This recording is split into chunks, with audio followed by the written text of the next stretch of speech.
4, 3, 2, 1.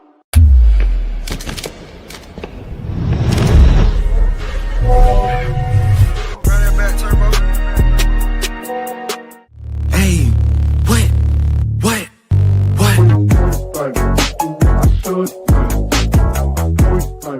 Oh, yes, everybody. We are in the thick of it.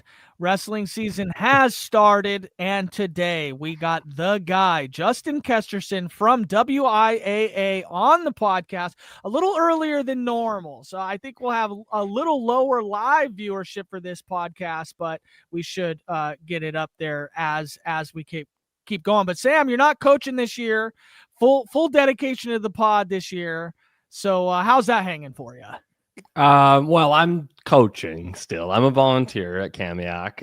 But yeah, I'm not a paid assistant anymore. I'm going all in on this and trying to dedicate my time to the network and the thing that you and I started here, Matt. And yeah, I love coaching, but I love wrestling in general, right? So I'm trying to do it all. It's hard. We know how it goes. All of us know how it goes. It's hard, but at the end of the day, I'm here for the growth of the sport, right? We talk about it all the time, but how's the first couple of practices going in your court, brother? Well, I didn't get a chance to work out physically. We don't hit the weight room for a couple days, but today we did. And because have been off for a couple days, I'm feeling it right now. You know what I mean? I'm honestly feeling it right now, but I don't want to bury the lead. Kesterson's got some time to give to us here today, but welcome in Justin Kesterson from WIAA. Justin, how you doing tonight? Guys, I'm good. Thanks for having me on. Appreciate it and excited to get another season going already. Yeah, we were talking a little bit behind the stage here. Now we locked you into a yearly thing here, and so as people get more comfortable with the fact that you're coming on, the questions seem to have came in a little bit thicker this year. So I got a little bit of it. They're all, respectful about the sport. And I think it's kind of cool because, we've been dropping, rankings are out there. Shameless plug, WashingtonWrestlingNetwork.com. We entered into a partnership with you guys, which that'll be dropping tomorrow, which is really fun. And we really appreciate that. Team rankings dropping tomorrow.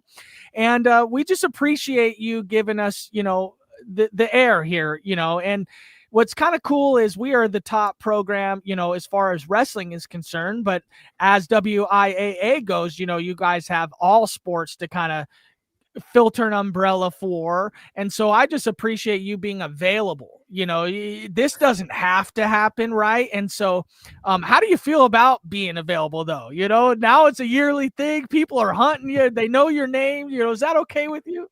Yeah, no, absolutely. It's exciting. It's totally fine. I mean, I think in the office, especially Mick Hoffman, our executive director, has really taken the approach. We've been in the office together now 7 years.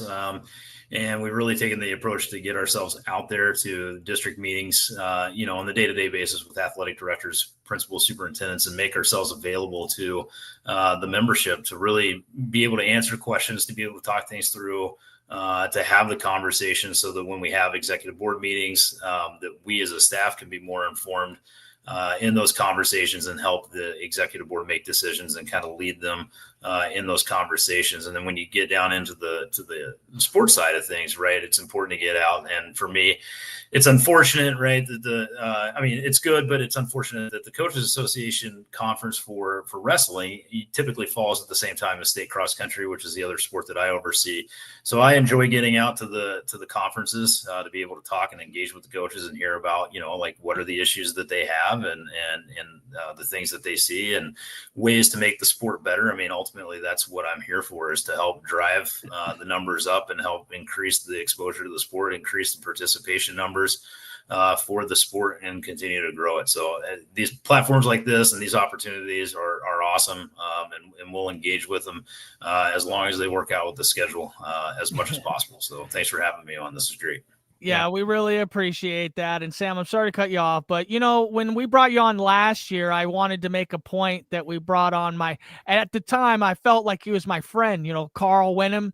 And he, unfortunately untimely passed away this year, and rest in peace to Carl. He's a wonderful individual, but I call my friend because I had to call him 100 times, it seemed like, and that was kind of why when I had mentioned to Sam, I was like, man, we should have Carl on. And then it was like a conversation. It was just like nobody knew Carl, it seemed like, and I was like, yeah, let's bring, and I was like, hey Carl, what do you feel? And oh yeah, I want to do that, and I was like, oh wow, Carl, like I didn't expect him to be so like forthcoming, with wanting to be on the podcast and everything. And which is kind of cool that we got a chance to do that with him. And Sam, do you have any more to add to that?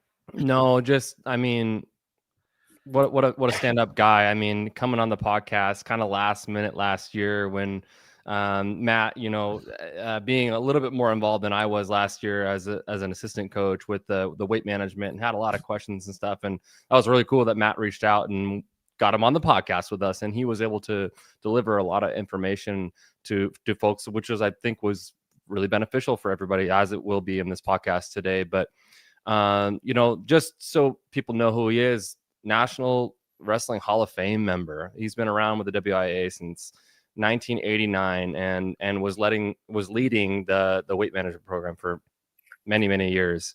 I'm devastated for the loss, and it's one of those things when something happens like that in the community that we show the respect and kind of honor his legacy that he showed throughout history. I mean, over 25, 30 years of dedication to the WIAA and the sport. Justin, the floor is yours, man. Like what did Carl mean to you, and talk about a little bit about him and his legacy that he left with the WIAA. Yeah, I'll try to get through it. I tend to be an emotional guy at times, especially when it comes to things like this. So I'll do my best. I think that I found out. I got a phone call from one of Carl's family members the day after that he had passed away, and I was getting ready to leave for a trip with my family on summer vacation to Europe. So not the best timing to get news like that. And I, quite frankly, I was pretty floored. It was probably even harder to just call the tournament management staff that we have, just because I know that their connections to Carl all those years. I mean, as you guys pointed out, right, Carl had been around, involved in the sport of wrestling, for 30 plus, over almost 40 years, or it was 40 years. And just involved in, for a guy that had no wrestling background when he started, to develop that into the career that he did. And as you pointed out, to be a member of the National Wrestling Hall of Fame in the Washington wing is impressive. His dedication to the sport was second to none. And we've got a lot of passionate people in the state around the sport, which is great. It's one of the blessings that I have in terms of overseeing the sport for the association, and getting to meet all kinds of people associated. And Carl had influenced so many people around the state in the sport of wrestling, coaches, athletic directors. Just taking the time, I think, was the biggest thing. The biggest impact that he had was taking the time to educate people, not only on weight management, but just kind of the hows, the whys, where we got to with weight management. And then when it came to the tournament, just his attention to detail, his planning, the forward planning that he had, and always bringing those things. And it always came from the lens of doing what was best for kids, and doing what was best for the sport of wrestling and to grow it. And so it's a huge void that we have in our state this year, and through the weight management process. He's worked alongside Stark Porter for a long time as co-managers or co-directors of the weight management program. And now, Leanne Johnson is kind of filling in to those shoes, and those are big shoes to fill in. And Leanne's great at what she does, but Carl had the time and just took the time and dedicated it to servicing, all of our membership, and making sure that the coaches knew how to do things within the program and within track wrestling, and get everybody set up. And that was invaluable. And he taught me so much in 7 years just learning, the track wrestling program and coming into my role and what it had looked like before, and working with Brian Smith and with John Miller and with Jim Meyerhoff and folks like that. I mean, his legacy goes back a long ways and goes through a couple of different people, right, that have overseen wrestling out of our office and just the growth. And so, I mean, his fingerprints are all over the sport of wrestling for this state. It's all over Matt Classic, and it's all over the weight management program. And so he's been sorely missed since June.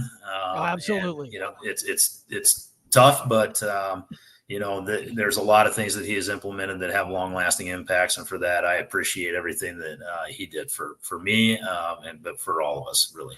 Yeah, we'd like to say, big rest in peace to Carl. He's a great guy, and I can just imagine the amount of work and effort that guy was putting in, because he always called me back, which is crazy. Sam doesn't even call me back sometimes. Justin, I don't even know what the heck to say, but Carl always called me back. And it was the smallest things, just little questions that I know every single coach has, which is probably why Leanne hasn't called me back, because now she's taken over. And so, okay, I get it. I understand. But maybe that's a good way to segue into, maybe like a first question that we have here is, what are some of the changes that we have to the weight management program? I know that there's one big one. I would hope you touch on it, but go ahead. Yeah, so really, there was limited changes this year, which is one of the first years that I've been in the office that we've had limited changes to weight management. But the biggest one, I think, from our perspective, is the 2% variance and going up from 1.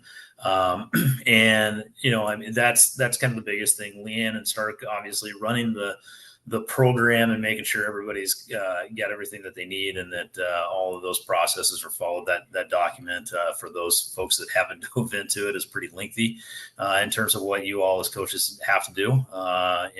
In the sport of wrestling, you probably have the biggest load to carry in terms of the things that you're responsible for.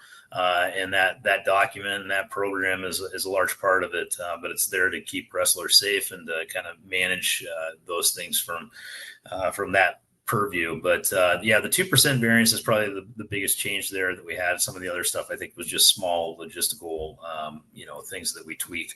But the 2% variance came about just from conversation with the Coaches Association, looking at the trends within weight management, and also looking at other states and what other state associations do. At the 1%, right, we were on that lower cusp of things compared to other state associations. And what we found, and just looking at it, was that a lot of states were in between that 1.5% to 2% in their variance, and adjusting that weight. And, this has been a multi-year conversation with the Coaches Association to help in those situations where a kid, is really right on the cusp of dropping into the lower weight class, right into another lower weight class. And that 2% variance allows them in their descent plan to drop them down a little bit lower when their weight, brings them down into that. So at 1%, right, we were seeing kids that were just missing it, and would have to wait an additional week when their actual weight was already down into that lower weight class. And they were losing weight healthy, in healthy ways. And so it wasn't like it was drastic hard cuts. And so that 2% just allows for that extra little bit on the variance for that kid to come down more likely of where they are in their natural weight as they're kind of losing that, especially here at the beginning of the season. So, the Coaches Association, like I said, provided information, brought it forward to our group, and said, this is what we really believe in, and we had the conversations. And then we took it by our Sports Medicine Advisory Committee, and the doctors and stuff saw no issues with that. It's in line, with the NFHS standards. It's in line with a lot of other state associations, and so we went forward with it. So we'll see how, we'll see what the data says and see what it looks like at the end of the year.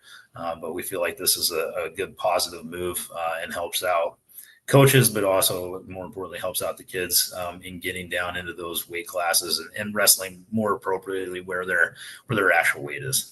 Yeah, to put it in a layman's terms, essentially, for people who may not understand this, like Sam. Yeah, no, seriously, I was literally about to ask that, because I was like, hey, can we put this in like fan terms for even Yeah. a coach like Well, me. I who can doesn't do it. I with can this do stuff. it for you because I have a kid that this exactly pertained to. Sure. So essentially, when he got his weight assessment at the very beginning of the year, the minimum weight or the maximum weight he could go down to, let's say, was 121.9 or whatever it was, which fell into the 120 weight class when the 2-pound allowance came through. But since it did not fall into the 120 weight class at the beginning when he was assessed, he was not allowed to wrestle 120, even though his weight assessment said he could because he was under 122 once the weight allowance was allowed. Mhm. But his assessment did not give him that 1% variance. So if he weighed 121.9, 1% of that did not get him to 120.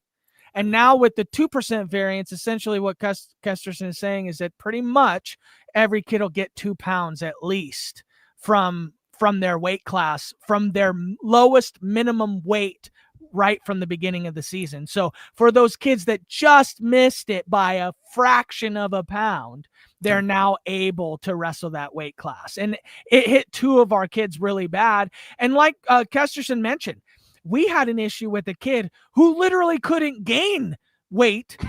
And it's like the kid got down within 2 weeks of practice and he was under 120 all year long, but had to wrestle 126 because the kid just naturally dropped the weight.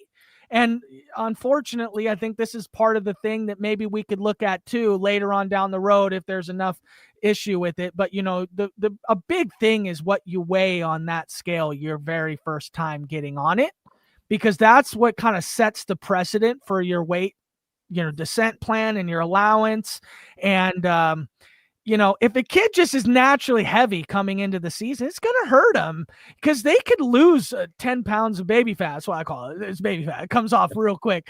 They could lose 10 pounds real quick, but still be vastly under what the state says they can go. Well, I'd imagine too, like, you know, in terms of like decision making, Justin, is like, you know, I do this in my own job. I work for city government, and like a lot of times we look at other neighboring jurisdictions. You guys did that with other states, right? The data is kind of there to kind of, you know, back up those decisions a little bit. Can you talk about that a little bit more?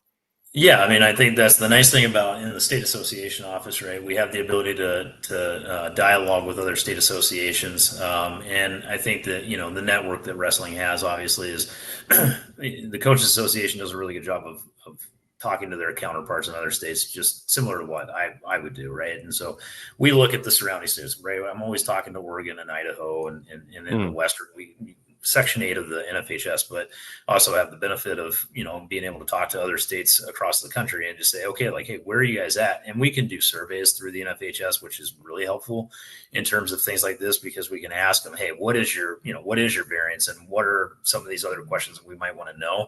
And we can pull the other state associations to get that information to help guide us in some tweaks that we want to make to our policies. And so this is a perfect example of that, of where we looked at it, of what other states are doing, and felt, you know, we're low, right? We have a 1% variance, or we're, I guess, more restrictive. Maybe not low is the right word, more restrictive than other states. And so this allows for that cushion, and to what Matt's talking about, right? You get down into that projected weight, here's where you're at, and that's what your descent plan says. So this allows for a little bit of maneuver for the kids, and is not as punitive, right? And having to stick to their actual weights according to the descent plan. Now, Sam, I'm sorry to butt in because I did have a question that is kind of on this, that came from an anonymous source, Justin Kesterson. Okay, an anonymous source. Love anonymous sources. Now we talk about dialoguing with other states and other associations, entering weights as coaches right after, you know, how many other states do that? Based on what I know and what I relay to the Coaches Association, is that is a standard process across the country. I know that Pennsylvania, Iowa, there's most of the states down in the South are entering in weights. So when I hear, right, from folks that we're the only ones that do this, or we're one of the few that do this, from what I've been able to gather in the conversations that I've had with other, wrestling people that oversee wrestling within their respective state associations, all share the same information they are required to wear or enter in their weights. One of the things that I've had conversations with, the Coaches Association about it, I think that kind of gets lost in this is that within Washington, I think if you look at our numbers in terms of what are on the average team, I think we probably have a bit of a higher average for our wrestling programs in the state. A lot of that has to do with allowing 2 wrestlers in a weight class. Most states, right, are still, you're limited to 14 kids at the varsity level. And we allow for, 28 kids to enter into the state tournament from a team or into a postseason tournament from a team. So you all are working with a higher number of kids that you're taking to varsity tournaments and things like that. And so the question has come up, do we need to enter them in for JV? Well, I mean, from the safety component of the sport and the NFHS rules and everything else that applies, I would say that yes, we'd have to consistently continue to do that. Now we are talking, with the Coaches Association about other ways and viewing other ideas about how weights are entered and when they're entered and kind of give some, a little bit of flexibility to you guys as coaches and how those things would be entered. But those are going to be conversations that we continue to have throughout this season. And then we'll, as we always do, have a wrap up conversation at the end of the season and go back and revisit those things. Yeah, I think the main issue, I guess, isn't so much that we're entering weights. I think it's more about, okay, so who's lying, and how do we, what's the point of lying almost? Because, we have a descent plan. I mean, okay, he's supposed to be here, right? So most coaches aren't like saying, okay, my kid, he's here next week. We're going to wrestle him here this week. It's like, well, if you get caught doing that, like, you're toast. Like, but how do you catch him? And I think the plan right now is we're supposed to self-report that we did it. Who's doing that? It's like, because it's like the criminals out there that are trying to skate it also aren't going to be the ones to like say, hey, I'm the one that kind of made the mistake, And so it's like, I don't know if it's, not me specifically, because I don't ever do it. I don't know any coaches who have ever done it, but it's just the thought of like, well, if somebody's going to skate the system, who's going to find out about it? Yeah, and I think that's part of going back to Carl, right? This is part of his, his story, right? Is that he would spend the time to go down through the weigh-in sheets and look at the tournament results and look at the tournament information and the dual match information that would be put into track, and he would find those situations where people were wrestling in the incorrect weight class. And you had kids that were wrestling in lower weight classes than what they were supposed to. And whether that's agreements between 2 coaches at the weigh-in and they aren't handing in their weigh-in sheets or whatever the situation. I mean, so it's happened to where a kid's in the incorrect weight class. This is where I've been working with track wrestling and trying to get basically alerts that would automatically detect that, right? Yeah, that would be something. And so it's like, if you go in and you're wrestling in a dual match, you have to put in the results. And so if Sam's wrestling in a weight class that he's not eligible for, the system should be able to ping that. So that's what I'm working with track on, trying to get to that, to where it's automated, and then maybe we can remove some of that. Maybe that can step back, because obviously a kid has to go into a weight class, and as long as that's within one of their 2 eligible weight classes, then I mean, we wouldn't have to do something like that probably. But we need to have the system that's reliable and that you can't circumvent in those situations. So as long as the results and stuff are going in there and it all matches up and the kids are in the appropriate weight classes, then I think you could probably move away from that. But that's got to be built by people that are a lot smarter than me. Yeah. No, you're a smart guy. You could probably do it yourself. I don't know. Yeah. Track and flow with the merger this year, you might be the smartest guy on the team over there, so not to down him, but go ahead, Sam. I think we got I mean, like, it's always going to be a work in progress, right? Like, I mean, it's always evolving. I think we've, over the last couple decades, we've made great progress, and like, again, like, I think you're doing a great job, and we'll try and keep championing it, for you, and seeing if there's ways that we can, help you out on that front. But like, this is a good segue to the track and the flow thing, like Matt just alluded to. Is, from my perspective, entering a media world and a ranking world and managing our website and all that kind of stuff, I've noticed during the off season that there's a little bit of a merger going on with track and flow. And it seems to me that we're able to track results still on track wrestling. But what I'm finding from like a research perspective on individual wrestlers and stuff is that like a lot of times I'm getting pinged or I'm getting transferred from track over to flow. Do you know anything about that, Justin? Is there anything that you can talk about as far as like being able to like capture results in that sense? What are the changes and stuff that you're aware of when it comes to the track and flow type of merger, if you will, going on? Yeah, I mean, so typically what happens is that Flow ends up being at the national conference for the state association. So every summer, all 51 state associations, the District of Columbia is included in that. That's why we get to 51. So all 51 state associations converge into a central location. We have a national conference for a couple of days, and Flow's typically there. And they provided some updates this year because Flow had actually purchased track. I think it was 2 years ago, 3 years ago. And they were upfront about, this is what our plan is ultimately to run, put everything into one package. And that was kind of their goal was going into this year is to have everything in one spot. So you're right, Sam, that you kind of have the track perspective of the OPC, the event management side of things. And then all of that goes over into Flow from the streaming perspective and the tracking of the athletes and the rankings and all the things that they're set to do. So they have, this year was their year of launching all of this after 2 years of kind of managing the merger, if you will. And so I know that they released a bunch of information over the summer and kind of put it out there. And some of the things that they talked to with me at the meeting was really, their ranking system, right? That now you have the ability to go in and actually look at kids and compare kids and teams and do a full-on ranking system. But there's a bunch of variables to that you can add in there. It was a little bit limited, I think, in terms of, when I talk to you guys about your ranking system and why we're partnering with you is that it is so detailed and you guys have a bunch of things that you're looking at that are a little bit different than what you're going to be able to find on the Flow side of things. It's fun from what I've gathered to be able to go into the system and compare those things. So you could compare yourself to league guys in your league or girls in your league and in your district and kind of get a sense of that from their ranking system. But they've made updates to the streaming platform. They made updates into their brackets.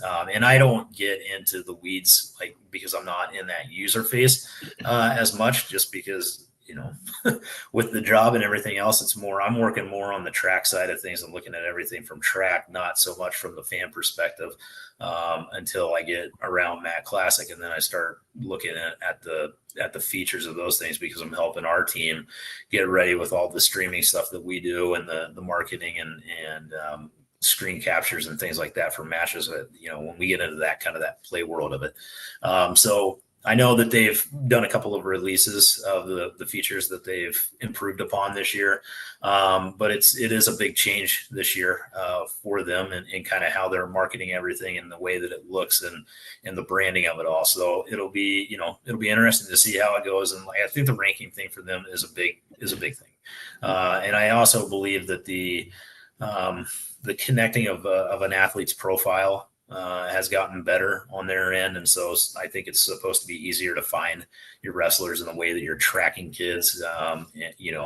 Grandma, I'll use me, right? Like my mom and dad in West Virginia, right, would be able to track my kid at a tournament a lot easier and be able to find his information through their system, even at the youth level. So I think that's their big push this year. So I don't know too much about it, but I've heard it's supposed to be a much friendlier user interface for all the fans and stuff out there this year. So we'll see how it goes.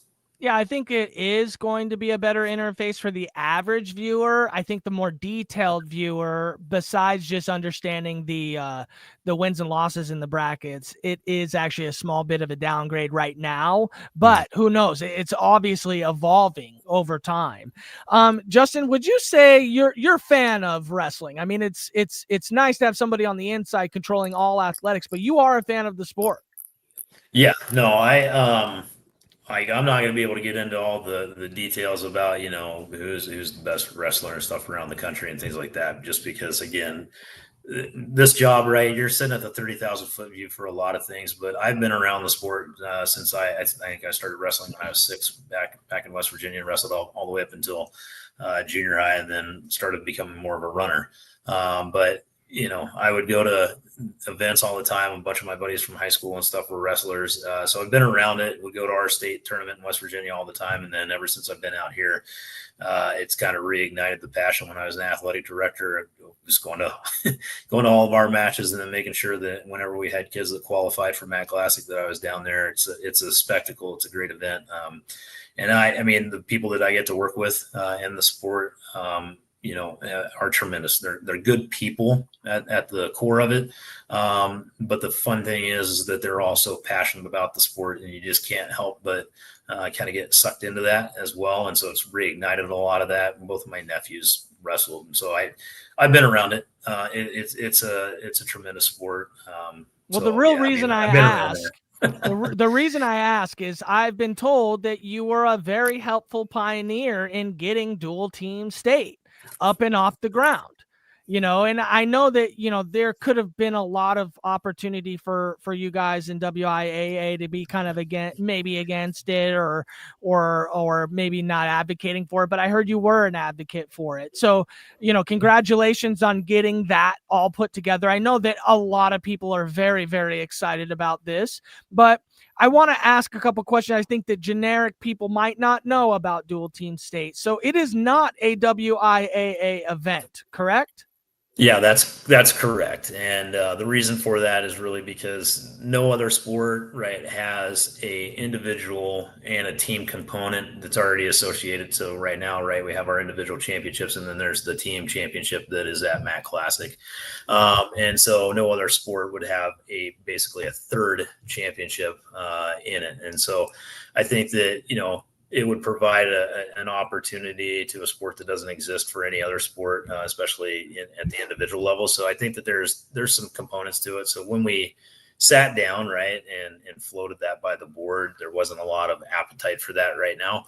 But the Coaches Association was great, and we problem solved it, right? And a lot of this goes to Mick, as well as our executive director, for letting me kind of throw some wild ideas out there and just saying, okay, how could we do this? And we worked with the Coaches Association leadership and just said, all right, I think you could do this within the framework of the season. And just, it would be one outing date for all the teams that are involved. So as long as there's enough information there to get out to the schools ahead of time so that they can plan for that, right, you can get this off the ground. And it's problem solving. There's a passion for it. There's a want for it. And so it's not so much on me. I just help guide them in how we could probably navigate to get it approved, or how to make it work. I mean, it's all on the backs of the Coaches Association leadership and kind of problem solving and figuring out how to get it up off the ground officially. But they've done. I mean, look, your guys' Coaches Association has done a tremendous amount of work on that to get that going, and it's exciting. I think it's going to just drive up the interest in the state, and I'm looking forward to seeing them play out and to hopefully get out to a couple of them, since a few of them are going to be local for me, so it won't be too much driving around.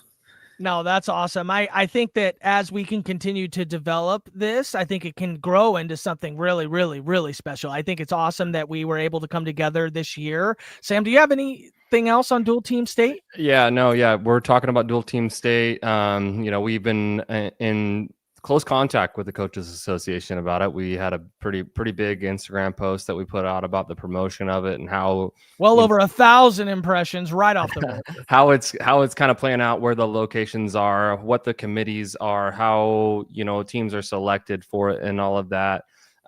Justin, do you see this eventually maybe becoming something that the WIAA gets more involved with eventually? Is that like something that like you would like to happen, or is it just like, hey, my hands are tied here on the WIAA side? Yeah, I think that I would never close the door on it as a possibility. I mean, I think that there's always conversations that can be had. And so other states have it, but it's always been ingrained into their makeup and their state events. And so it's just Washington's never had that component of it. It's always been the team aspect is at Matt Classic and on the individual side of things. And so I would never shut the door on it.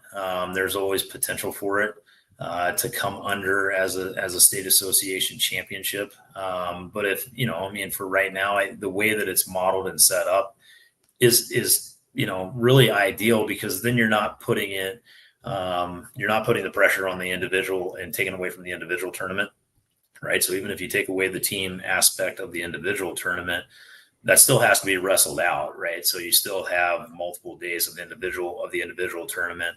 And so you're looking at an additional weekend and things like that. So it's got to fit the framework, but I wouldn't close the door on it. I think there's opportunities to be creative about how you can make it work potentially. Yeah. Well, this is a first for wrestling this year. It being a first is a huge step, I think, in the right direction, just from fan engagement and all of that kind of stuff. I think it's going to be really exciting to see how it plays out, and we'll learn and we'll grow from it. Like we, did last year. And that kind of segues me into state last year. We had a lot of changes going into state last year, right? Like our last podcast that we had with you was classification realignment, figuring out if we're going to get enough allocations for small school girls or the 2A girls, which did happening. And then just a lot of the logistics and stuff that were going to be at play with state. Talk about some of the changes that are going into the state tournament. Matt and I have our big Tacoma domes in our backgrounds right now. Where obviously that is like where our eyes are. It's where everybody's eyes are as we enter this season going into February. What are the biggest changes going into the state this year, Justin? Yeah, I think for us, there was a lot of learning that went on. And obviously, you're right. There's a lot of changes. The straight to state model that increased the state tournament sizes was huge.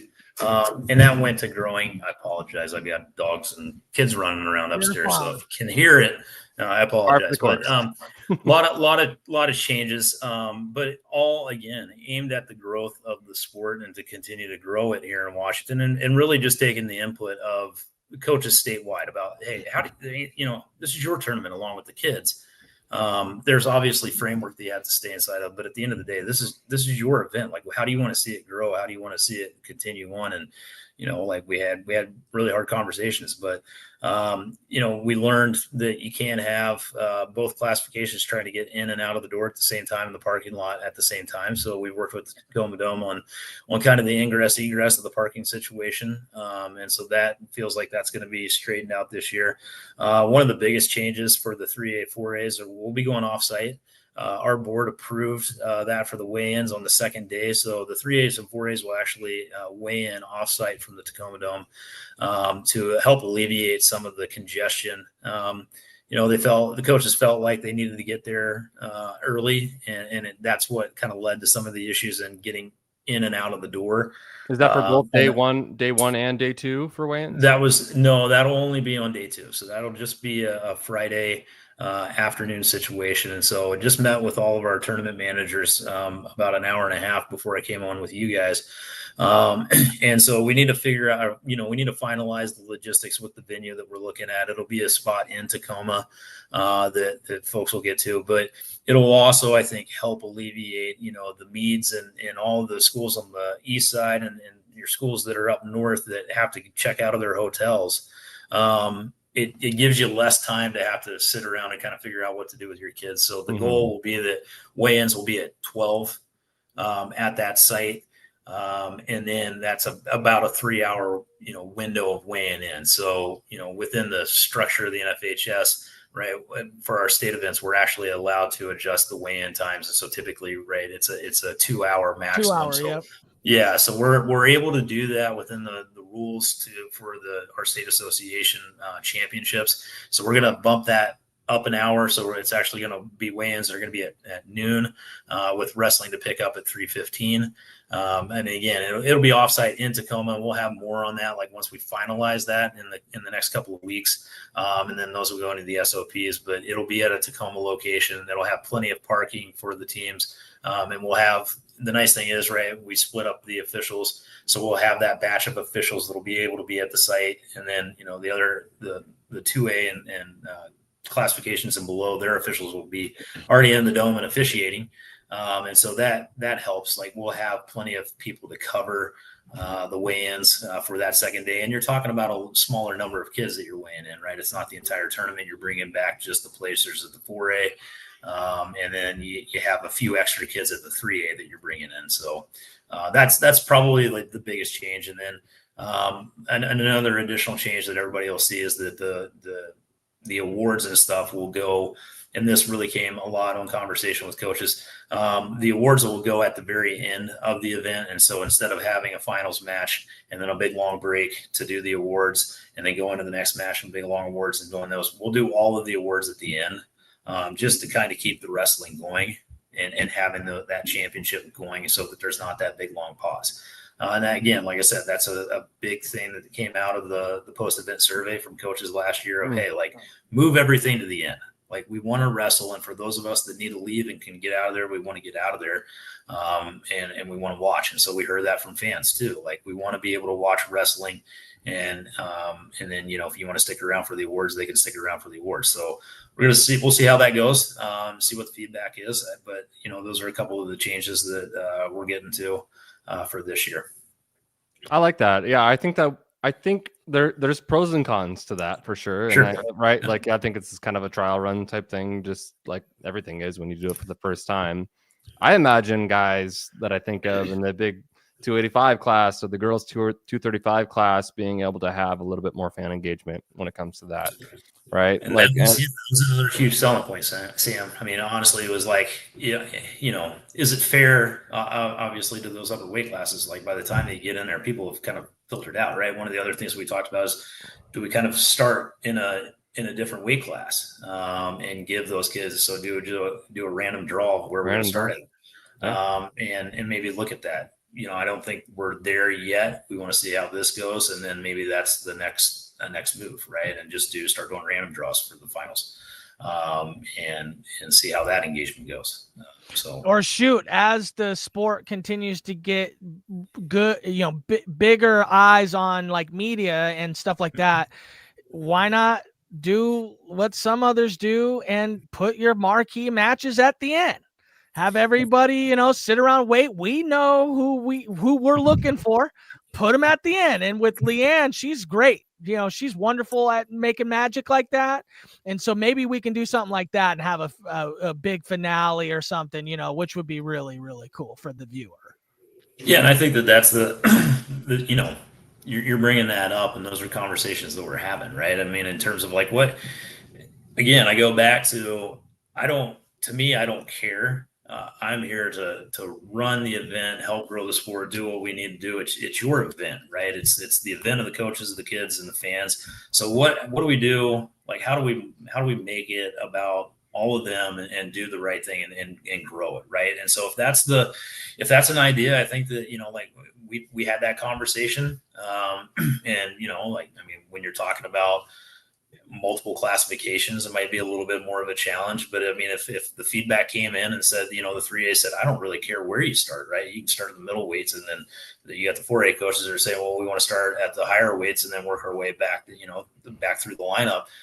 I mean, there's nothing to say that you can't start in different weight classes, right? And have those.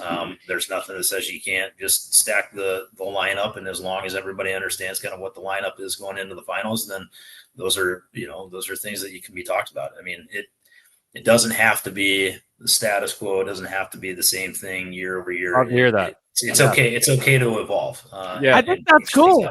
And you know what, Kesterson, that's like, it's cool because that's you. You know, that's like, if it wasn't you, who knows what it would be? It might stay status quo, but like, because it's you, because it's us, like, we could get there one day, and you get there once, you proof of concept, and boom, like who knows what it could grow into. All right, we got about 15 minutes left for you. Maybe what I'd like to do is kind of hit you with a couple rapid fire questions. Maybe not stuff we need, you know, super long stuff on, but just stuff I wanted to hit just because we only got you for a little bit. Sam, do you have one? I have one more related to the state tournament, and I think I've already talked to Justin about this one a little bit. We mentioned it last year in the podcast, and we were kind of exploring ideas, and, you know, I don't know if it's going to come into fruition this year, but was team scores for me was like one of the coolest things that was this again, huh? Hey, I went to the state tournament as like a 4-year-old because my brothers were way older than me and wrestling there. And man, I just remember a lot of like even the 2A schools, I think it was like Othello and Toppenish, some of them at the time, where the whole fans would stand up when they saw that card change from number 3 to number 1, after a session somewhere in there. Man, I think that the fan engagement portion of it, I think would really hit if we can get something going like that. And we talked about maybe last year, maybe getting some boards back. What are your thoughts, Mr. Kesterson? Can we try and even just a projector? Is there anything that we can do to get team scores posted? I think a lot of these classifications are going to have a lot of contentious or on that big scoreboard that's up there. It probably could be utilized. Yeah. Well, I don't think you're going to get that. I mean, no offense, but I don't think you're going to get that scoreboard to be able to project those scores. I mean, it's hard enough to get it to turn on during state basketball. That thing is got a couple of years on it. I do think that there's some possibility that the Dome may be upgrading those scoreboards though. So depending on what goes in there, right, that might be one thing. Matt, I think I told you this last year, but now knowing that you work for a city government, you just need to go down to the maintenance department and go get some extra wood that's left over for some projects, and maybe we could build some more. But no, that was the challenge of why those have not been around, right? Is that they got old and they're hard to store and all that. So I'll spare you all those details. I will tell you that we're in conversation with somebody about potential like an LED board and a larger one that may be able to project those. So I'm not going to guarantee that we'll have something, but we are looking into some possibilities of upgrading that so that those can be utilized and have those for team scoring. Yeah, that'd be cool. I mean, Sam loves that clearly. Okay. Last things. Are you ready for this, Justin? Yeah. Fire away. Transfers. We did it. I'm not totally satisfied with that answer, by the way. But, I am. But what? Maybe we have to champion this. Yeah, like Justin said. It's also funding. It's also funding. It's not easy to get that stuff done. We're just asking WIAA to spend some money for your entertainment. That's tougher to do. Okay, so maybe there's somebody out there like a Paycom just did for national duels for college. We'll get it done. Maybe we can get it done. But transfers, Justin, we did it. We were able to kind of get transfers going this year. A lot of people still don't understand it, and that's okay. I think we can help champion that. I don't know that WIAA needs to really get into the weeds of some of this. You guys put the rules out there. Go read them. If you guys care about being a transfer student or something like that, you're able to do it now. Simple, easy rule. I think it's a 40% of your varsity lineup has to be sat out, right? I think is it 40% is the number, or? Yeah, so they have to, if they transfer, they have to sit out 40% of the varsity contest. So they're still able to wrestle at the lower level. I mean, I think the biggest thing in the caution in it is that transfers cannot be for athletic purpose, right? So you can't make that jump straight to another school because they have a strong wrestling program. I mean, and I think that's where a little bit of the misunderstanding at the beginning of the year came from, is that some folks looked at this and said, okay, great, it's an NCAA portal. And that's not what it is. It's strictly for kids who are, in a situation where they're not going to move. They're going to stay at the residence that they've been living at, and they just need a change in venue of academics. It might be a bullying situation that they've got going on at their school. That's what the purpose of that was for, or an academic program that's not offered at their school. It allows them to go from the educational side of things. So I use caution when I talk through this. Not to allow it to go to a place or suggest that it's an open transfer for athletics. There is, if it's found that a student has transferred for athletic purpose and it's out there, then they get ruled ineligible and they lose that year at the varsity level. So, but yeah, I mean, you got the gist of it with a 40% sit out. And again, that's just at the varsity level. They're still able to wrestle, sub varsity and just not score in the sport of wrestling for those first 40% of matches. Yeah, that was my question. Does it have to be the first 40% or any 40%? Because I know that we struggle and most schools struggle with scheduling in December.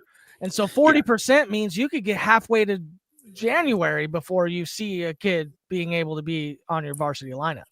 Yeah. So it is the first 40, and it's for that reason, right? Of just like, hey, it's the originally the conversations had been around league competitions. Like you're not gonna, I mean, because really in terms of basketball, football, things like that, the league schedule is really what matters to a lot of sports. Um, I think wrestling would probably be a little bit different in that regard because sometimes it's the invitational tournaments, it's the big ones that you want to make sure you got your kids at, and so it is that first 40% though of your season on your outing dates. And it's outing. So a tournament Exactly. counts as a one of those 40%. Okay. Yep. And then so going into transfers, this was a big question that was asked by me by a ton of coaches is there any conversation now that transfers are allowed? And I understand what you're saying about if it's found out that you're transferring for athletic reasons, but I mean, we're not idiots, and I'm sure you're not either. I mean, lots of kids are moving schools for whatever reason. I don't care. It is what it is, but now it seems pretty pointless to have this rule of club coaches and high school coaches. Is there any conversation happening about just there's not enough coaches out there anyway. Is there conversation about just letting high school coaches coach at the club level? I mean, I get that. I think the original rule was that we didn't want recruiting to be done because now you have a centralized club coach that may be 20 minutes away and they're the best club in the area. Now they're pulling kids from everywhere. Well, now kids are being pulled anyway. And is there a conversation being had about getting so that coaches can just coach? Yeah, I actually don't know the answer to that. I mean, I assume that there's some conversation.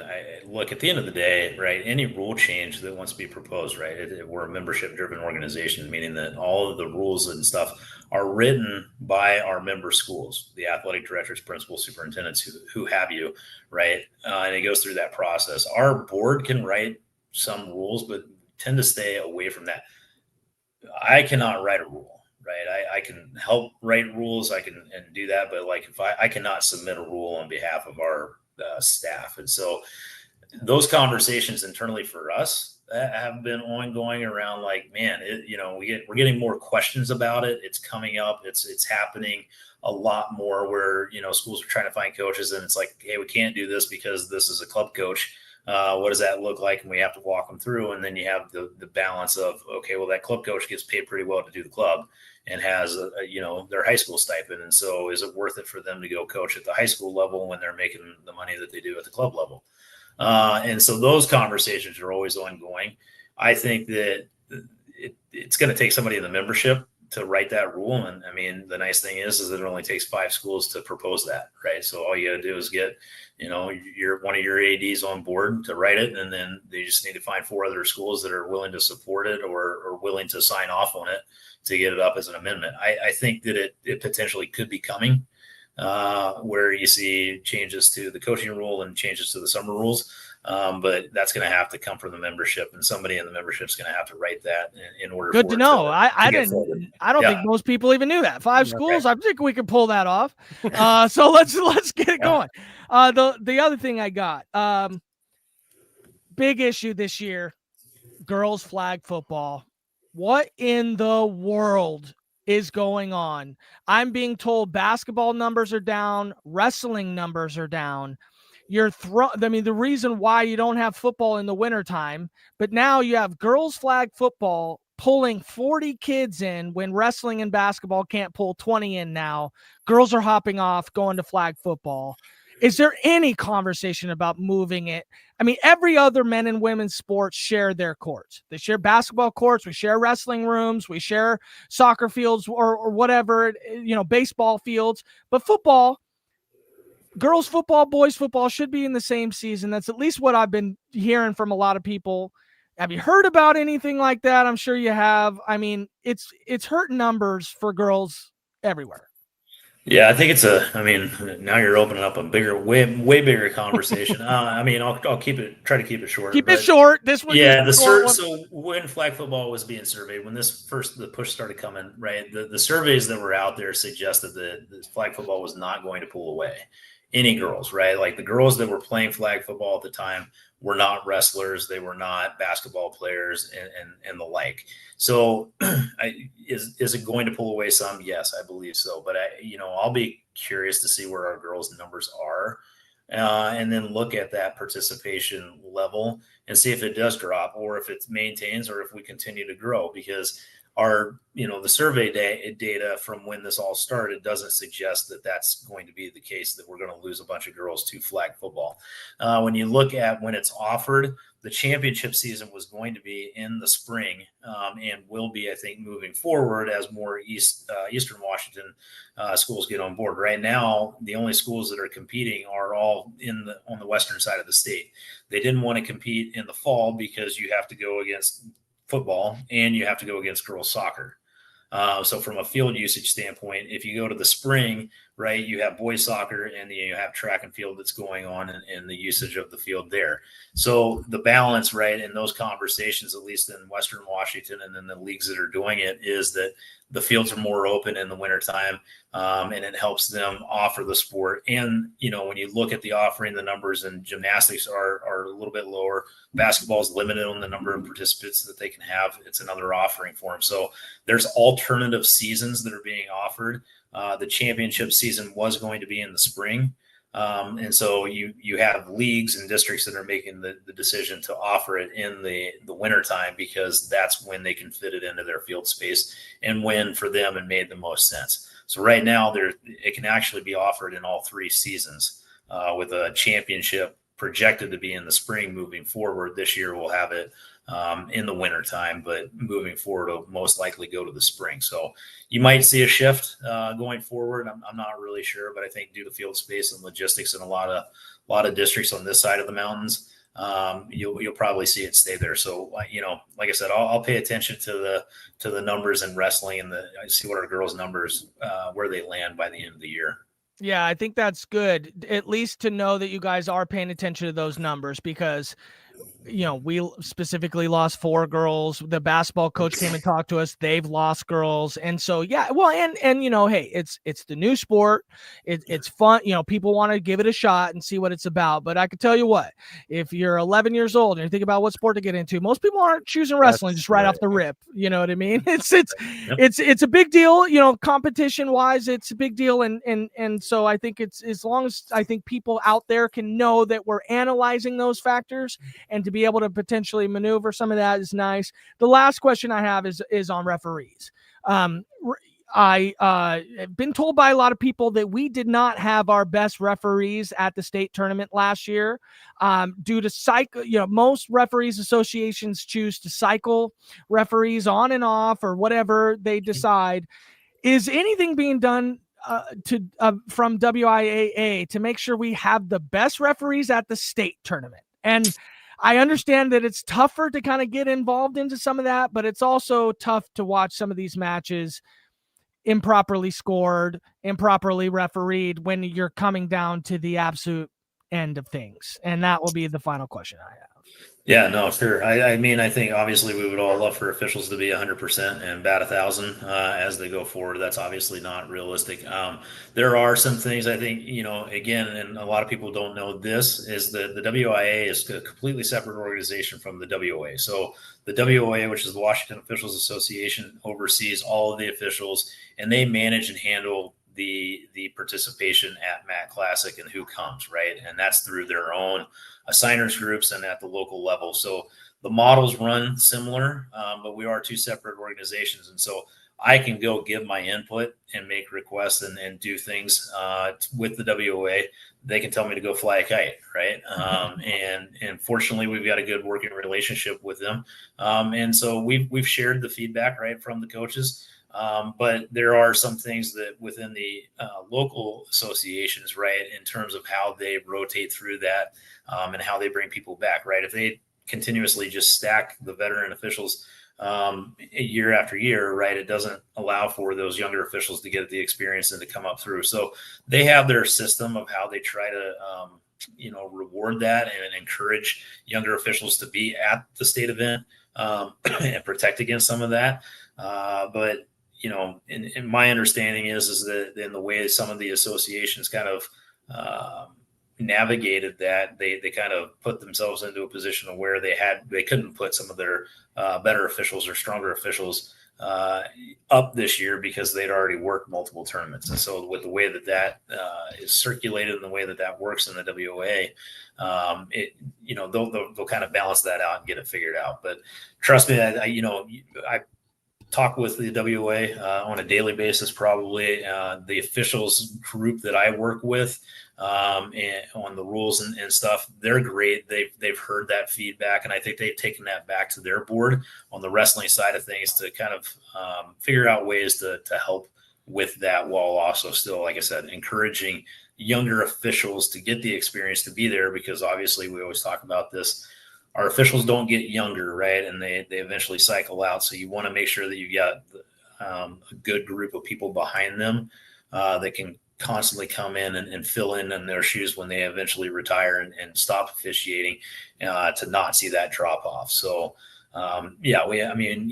I think that the survey information from coaches was clear, and again, shared those concerns with the Officials Association, and we'll see how it goes this year and continue to provide that feedback as we go along. I think it was important for me to ask that question, but I got it. It came in concentrated bulk.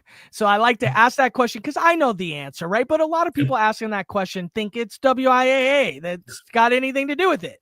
And so I think it was good. That was a great answer because it has nothing to do with WIAA. And every time I get that question, it's like, these guys are working on stuff that matters, WOA. Well, and also we had to ask too, because like we had a postseason podcast right after state too. And that was probably the hottest topic, right? Sure. Like it was the one thing that was like everybody wanted to talk about. And it wasn't just coaches, it was fans, it was wrestlers, it was everybody. So again, like, thank you for sharing that, Justin. But yeah, go ahead, Matt. All right, Justin. Well, that was it. I thought we did really good on time here. I know we got a track thing that we got going on for all the coaches. So just want to say we really appreciate it. Hopefully we were respectful in some of the questions asked, and we want to keep a very good working relationship with us. So, I will get the questions. I'll do my best to answer them as respectfully as possible. Hopefully we represented the WIAA well. Yeah, no, I like I said, I appreciate it. I love being able to get out into things like this, and I mean, you guys are doing a great job. So we appreciate the partnership. I'm looking forward to the rankings and getting that engagement and seeing that engagement as we go along all season. So thanks for having me on. I'm looking forward to a tremendous season. I'm looking forward to the growth of the sport again and seeing our numbers hopefully continuing to increase. Looking forward to state duel or the state duels from the Coaches Association standpoint and getting to see those. It's going to be an exciting year, I think, for us here in Washington. I'm looking forward to it. So, hey, Justin, I know you got an educational thing coming up, but where can coaches, maybe they don't know where to go, or people who are trying to find resources to be able to, to educate themselves, where can people go to learn a little bit more about what needs to be done as far as that goes? Yeah, so I think that in terms of you're asking just for tonight's. No, I think he was talking about in more generic terms because tonight's training tonight is just for the coaches, which was made internally. So all coaching staff should have gotten that email. But in general, if they want to know about WIAA and how to propose a rule or how to do any of that stuff, where can that info be found? Yeah, so if you just go to WIAA.com, that's our main website. And so from the forward-facing website, you can get to the sports. So you can go into the wrestling section and you'll find the information in terms of the state tournament dates for Matt Classic. We'll have additional information in there with a detailed schedule, so you'll be able to kind of see the layout of Matt Classic. In terms of if you're looking for information on how the association works, on that same page, if you go to the resources tab, you can go into the handbook, and that really will explain a lot of the amendment process and how those are posed by the schools. And I mean, as always, you can feel free to reach out to me via email. It's busy, right? So I can't guarantee. We'll put your phone number in the chat. Yeah, what's your social There's security no phone number. No, there's no phone number that'll be given out, but I don't mind giving out the email address. It's easy to find. So it's just jkesterson@wia.com. If people have certain questions like that, I'm happy to answer. I mean, we do our best to get to everybody. We service the schools So they take that primary role, but we're always happy to answer questions when people have them around kind of the makeup of the association. Hey, when we were doing media stuff, Sam, let him go. He's hold gotta on. go. He was you're good. You're good. He I was still got 13 minutes. I'm still got 13 minutes. You guys all are good. over the floor. This man was running around just like we were trying to capture interviews. I got a big slap on the back from Mr. Kesterson as we were on the floor doing all the stuff. And so, yeah, we just appreciate you, man. We appreciate you, your hard work that you put in. We know you work hard, and like you said, nothing is ever going to be perfect. But we learn and we grow, and just happy to be able to make this. You don't have to be there. Like I don't. You didn't. Yeah, I mean, if you think about it, you probably don't. Like, in the fact that you are, and the fact that you're accessible like this, it's really cool, man. Yeah, it's awesome. really cool. Appreciate it. Thank you. Anyway, you're free to go, my friend. I'll see you in just a little bit, but thank you very much. That was Justin Kesterson, everybody, from the WIAA. I'll let you.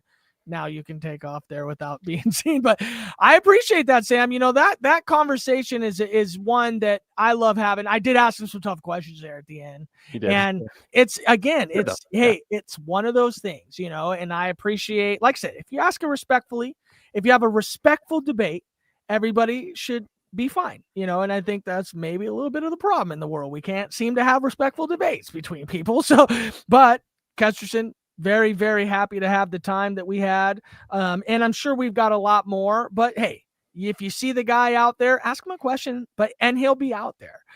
It's really great. Any housekeeping things left for us, Sam, before we sign off here for the night? No, just like, the WIAA is an entity that runs our postseason tournaments and runs our season.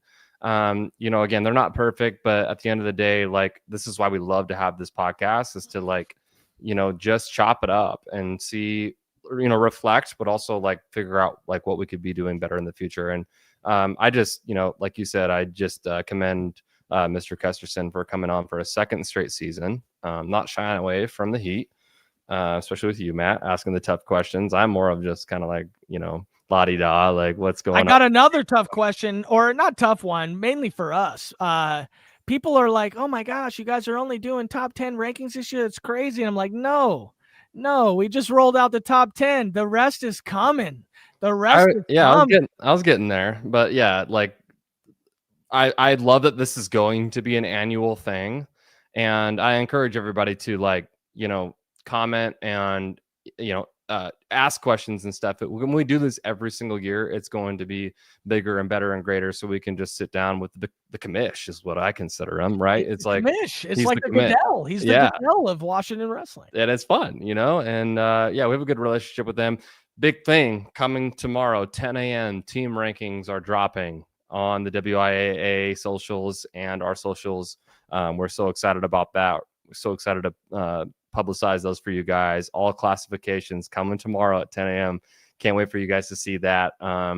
We've done a lot of work on the back end and then the whole summer evaluating the individual rankings to generate those team rankings. And it is not the only one. We're going to keep doing these. I think once a month is what the plan is. So maybe a couple more before state. We'll still got to decide how we can roll those out. But again, it's not the only one. This is the first one. This is the one that is starting before competition starts. And so you guys get to see who is projected to start. But as things change, those rankings will change. As individual rankings change, those team rankings will change. So excited to roll those out tomorrow.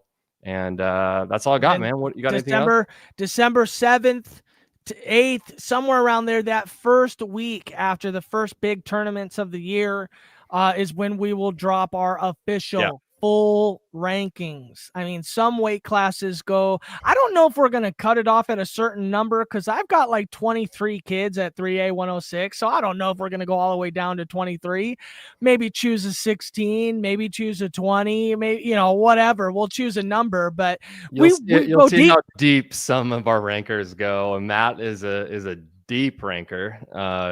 He has done a lot of research and he's very thorough. We all have different levels to it. But again, like, we try to be as accurate as possible. And then also on that date, we're going to be dropping all class and pound for pound too. So really fun things coming here in a couple of weeks after Thanksgiving. But man, it's been busy for us. We've had 3 podcasts in the last week here or week and a half here, and we'll get the season rolling. And hope you guys are enjoying the time. But I'm ready to start wrestling, dude, and start watching you guys. Let's go. Yeah, no, it's going to be great. We've already gotten a ton of emails. Hey, this, or hey, you guys should look out for this name. You know, Yeah. that's what we wanted. Like, this is it. It's a collective. We want the kids ranked that deserve to be ranked. Yes, there's a couple kids that got beat at some preseason tournaments. Yeah, but that's not where our rankings kind of started. Our rankings started mainly from last year at state. That stuff matters. You know, sure, you lost 5 times, but you placed top 4 at state. That matters. Okay. Top 4 at state, you, at the end of the day, you were the dog that came out in that race or that fight. You deserve to kind of maintain your spot to start the year, and then we'll see. You know, and so if you guys find those ranks as they continue, you know, as those win losses happen, you know, please let us know. We're going to be scouring it as best we can, but just really appreciate the involvement from the community. But Sam, I would say that's it. You know, we have no next podcast on the horizon. The next thing we have on the horizon is Edmund's invite live stream. We will be doing that, and that's just in a couple weeks. But until then, we hope everybody has a wonderful Thanksgiving and a wonderful start to the year. He is Sam Otto. I am Matt Beck, and we will see you guys. 4, 3, 2, 1.